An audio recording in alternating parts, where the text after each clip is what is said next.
Sometimes the most profound stories are hiding in the most ordinary objects. You look at an old family Bible like this, and you probably just see a relic, right? A piece of history, some faded religious text.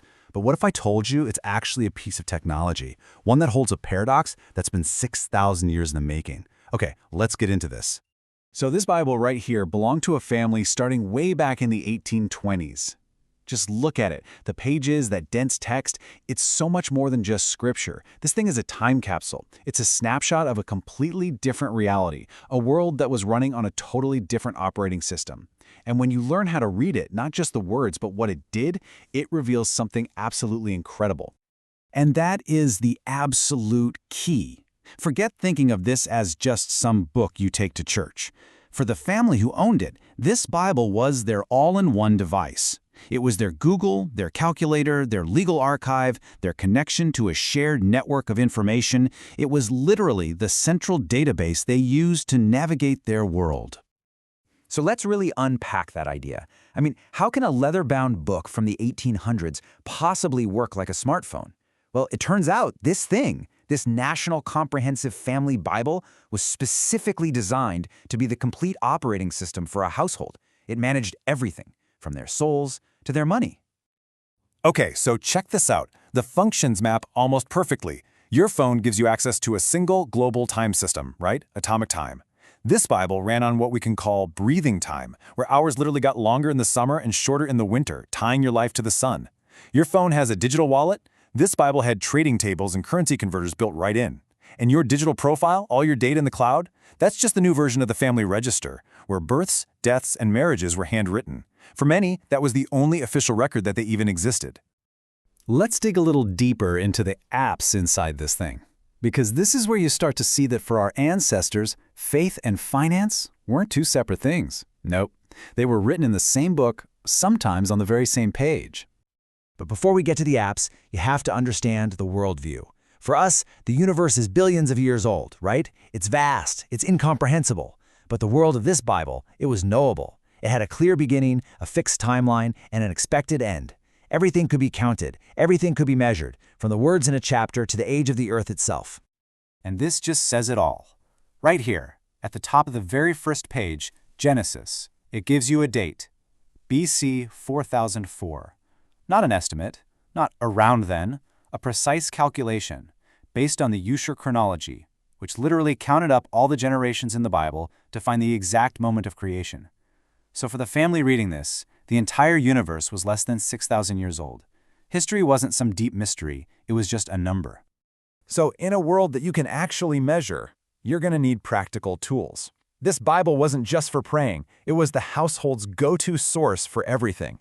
It had tables to convert ancient money like shekels into British pounds for business. It had weights and measures for trade.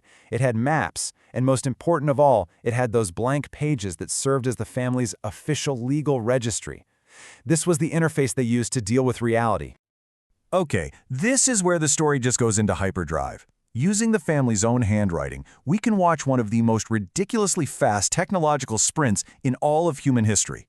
The people who wrote their names in this book, they lived through the complete remaking of the world. Really think about this for a second.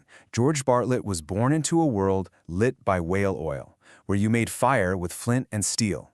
By the time his wife Elizabeth died, the entire planet was being connected by radio waves. Talking movies were just around the corner.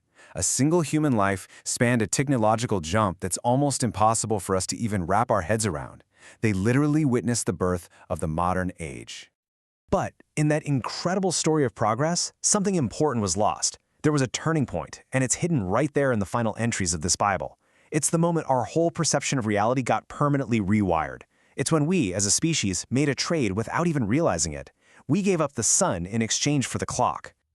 See, for thousands of years, humans lived by what we're calling breathing time. Time was basically alive. It was ecological, it was flexible. An hour wasn't a fixed unit of 60 minutes. It was just 1/12 of whatever daylight you had that day. That meant your daily rhythm, your work, your whole life was perfectly in sync with the natural world.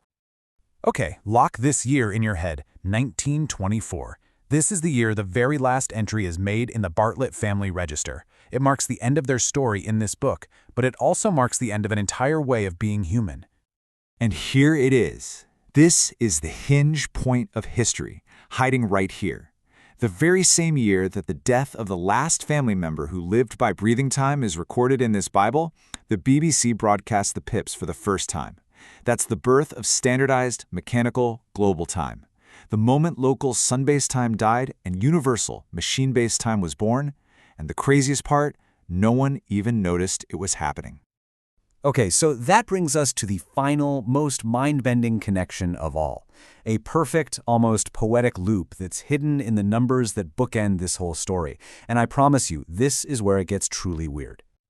Okay, remember this. The whole story of this Bible, the whole worldview it contained, started with one very specific number, the date for the creation of the entire world, 4004 BC. Now, here's the date where this family's story, this centuries-long, handwritten history, comes to a sudden, final stop. 1971. On the left, October 9th, 1971. The last entry is made. The book of this family closes for good. On the right, just 1 month later, November 15th, 1971, the Intel 4004 microprocessor, the world's very first commercial microprocessor, is released to the public. The first chapter of the digital age officially begins. A history that started with the number 4004 ends with the birth of the 4004 chip. I mean, you can't make this stuff up. The moment this family's physical record keeper, the book, went silent, the world's new record keeper, the chip, was born. It's a perfect, unbelievable handoff. From the book to the chip. From 4044 BC to the 4044 processor. It's insane. And really, that handoff is the story of all of us. It represents the great trade-off we've all made. The family in this Bible, they lived hard lives, sure, but they were biologically resilient. They lived by the sun, they understood the seasons. We've gained this godlike technological power, but we've become incredibly fragile, completely dependent on a system of machines and networks we can barely even comprehend. So think about it. This Bible just sat on a shelf and silently witnessed the invention of photography, of electricity, of nuclear power, the dawn of the digital age. It was their device, and it told a story of their insane journey into the modern world. It really makes you wonder, doesn't it? Our smartphones, our own all-in-one devices, they're recording every single moment of our lives. What story will they tell about us 200 years from now?